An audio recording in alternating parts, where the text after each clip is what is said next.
Hi guys, we are here to understand how to perform a power snatch. This is intended for beginners at this stage, having a bit of understanding what you need to know before you go into a technique such as power snatch. First of all, just to remember, Olympic lifting and strength and conditioning is kind of relative to each other. Make sure you learn how to become mobile and have a good range of mobility before you're trying to attempt these exercises. Secondly, understand what stability stands for.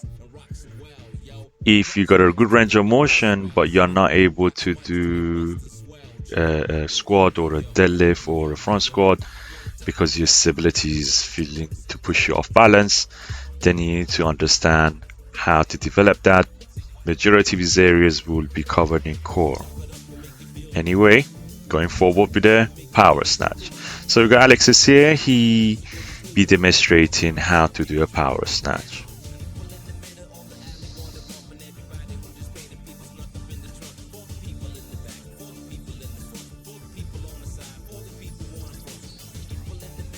And stopping there.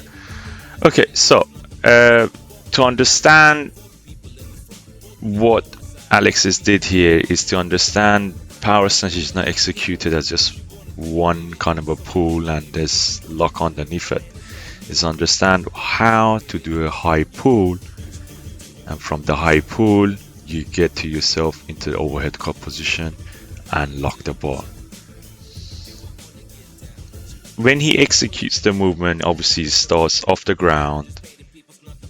As the bar reaches up to the knee height, his hip is high enough for him to bring a bar towards his hip. Now, as he's moving towards his hip, there would be an impact because he's not thrusting his hip, he's going towards a hyperextension, which causes the hip to slightly make an impact to that bar. So this is what we're looking for when we're trying to understand if you made a good effort on that high pull. Having slight range of motion, that hyperextension of your spine and your back. Evolve your shoulder shrug as you're going towards that hyperextension and going off your heels to your toes. Now, yes, we do want to get the bar high enough to be able to go underneath it, but the toes is purely there to allow you to transfer your feet to a landing position.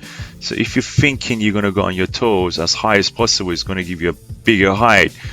I don't think that's going to be any benefit for you. It's purely going to be advantage of you transferring your feet. However, we don't want to lose the gravity too long. We don't want to be off the ground for too long because you have to divert that mass that you got in your hand towards some point. So if you are not touching the ground with your feet, that bar is purely going to be crushing you down. So the faster you move your feet, the easier it is for you to receive. So as from there, he is on a hyperextension, he's able to pull himself back and slowly get underneath the bar. Now, if you do not do your hyperextension, you're going to end up swinging the bar around yourself. We don't want to change the bar path too much. However, we want to go around the bar to lock the bar. If you are doing your hyperextension, you're able to go around the bar, then inside underneath the bar to lock the bar. Getting a locked elbows as you're securing the bar.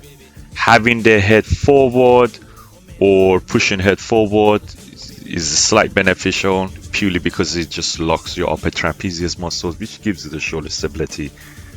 From the onward, it's just keeping your core tight, pushing the ground through your heels and be able to recover. So this is the most basic way of trying to explain what power snatch is and how it's done.